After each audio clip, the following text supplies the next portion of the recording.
What are frames? Your arms, legs, and head can all frame. Frame to keep your opponent away from your inside position, or frame to keep your inside position away from the mat. For example, when in a standing position, your legs keep your torso away from the mat, and you can frame against your opponent to keep them away from your torso.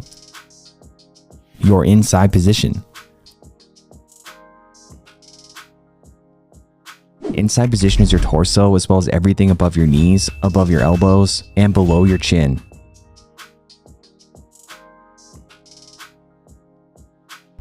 Everything below your knees, below your elbows, as well as your knees and elbows, and above your chin is used to protect your inside position, meaning your grips and your frames. Your arms and legs can be subdivided into 3 categories: grips, frames, and inside position.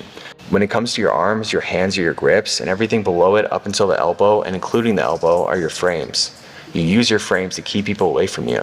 If your opponent gets past your elbows, you can't frame with it. You need to use your frames to frame. There are short frames where your arm is bent and you use your frame to frame, but you can also use your arm at maximum extension to frame.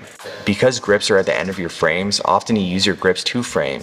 For example, a long frame, the end of it is your grip, so you can naturally say your grips can both grip and frame. When it comes to your legs, your feet are your grips, and everything above and including your knee is your frames. Everything above your knee is your inside position. You can use your frame to frame, for example, a knee shield, but you can also use a long frame, which is your leg at maximum extension. Because your grip is at the end of your frame, again, we can say that grips can both grip and frame. Our frames manage distance to keep people away from us. So if I have my frame in the way, they can't come close because they're fighting against the structural strength of my bone. If they get past my elbow, I can't frame with anything past my elbow. This is inside position. If you didn't have frames at all, you would be incredibly vulnerable to being submitted, as you wouldn't be able to grip or frame. You could only close off space. What frames do is keep your opponent far away from you.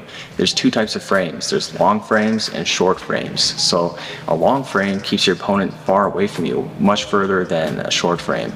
So for example, we can grip with our hand and use the strength of our frame to keep them away.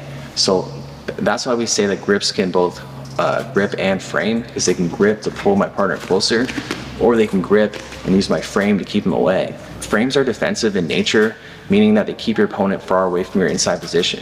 So for example, if we're here and Mike has a frame on me, we both have defensive grips. We're both keeping each other far away from each other. This is why you often see lower belt tournaments or just in the gym too. They take these grips and they can't take each other down because they both have defensive grips. We need offensive grips to be able to take them down. So for example, I could be here, like this, I have a sleeve and his collar, and now he can't frame on me to keep me away. Now we can actually enter into takedowns much easier, as opposed to if he has a frame on me. I can keep Mike far away from me using my hand. If he gets past my hand, then I need to use my elbow to stop him from getting close to me. If he gets past my elbow, then he takes inside position. There are 2 types of frames, short frames and long frames. Let's look at long frames first. A long frame is your arm or your leg at or near maximum extension. When it comes to your arms, long frames begin at the hand and end at the shoulder. When it comes to your legs, long frames begin at your foot and end at your butt.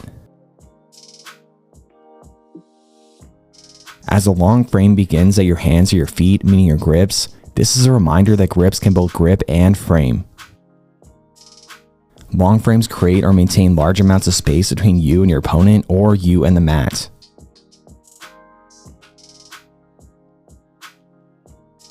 For example, when you're standing, you're using a long frame to keep yourself far away from the mat. You can also use long frames when you're already on the mat. For example, to move your opponent far away from you, to maintain or create space. You can use a long frame for a variety of sweeps such as tripod sweeps and balloon sweeps.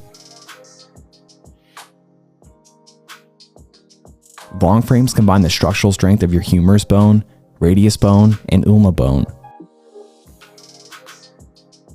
The more that your long frames are at maximum extension, the more strength of your bones are being utilized, and less muscle is required.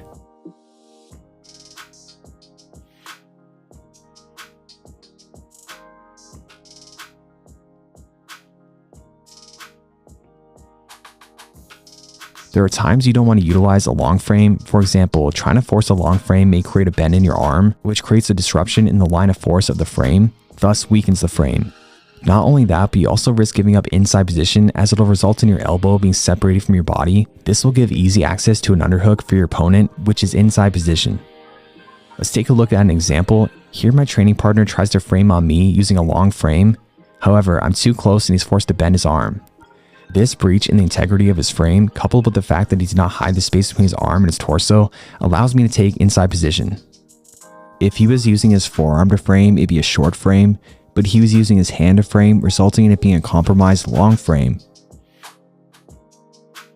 Short frames. Short frames in comparison are using our extremities that are already bent to create a frame.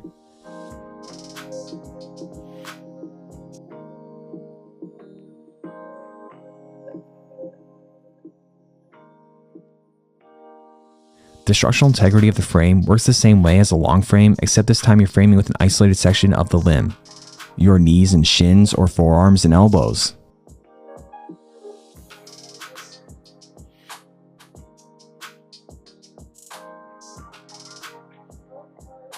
Using your knees and shin as a short frame against the mat can be demonstrated by positions such as turtle. Using your knees and shin as a short frame against your opponent can be demonstrated with a knee shield. Here are some examples of using your forearm as a frame against your opponent.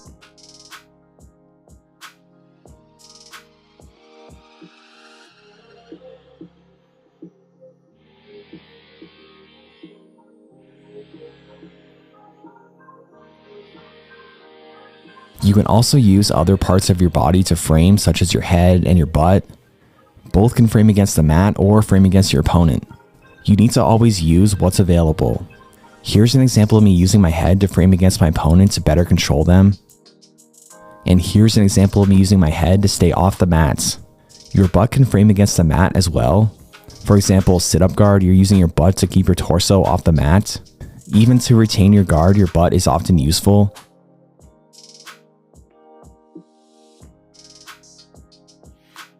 Here my opponent has chest to back connection, but then I frame with my butt. Now he no longer has access to my torso. He'd have to go around that frame to regain connection. Your inside position can frame, but it's not its primary function. For example, you can frame with your chest, like you see me do here. But again, understand that when we're referring to frames, we're referring to your arms, legs, and head. Even though other parts of your body can frame, it's not their primary function. You simply need to use what's available to frame when needed.